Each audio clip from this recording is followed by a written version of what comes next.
wiper, press the knob, push the button, and press it down.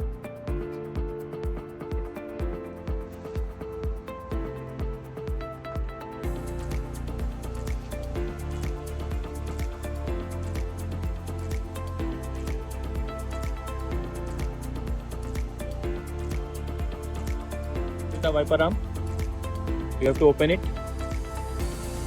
and align this particular slot in this wiper arm.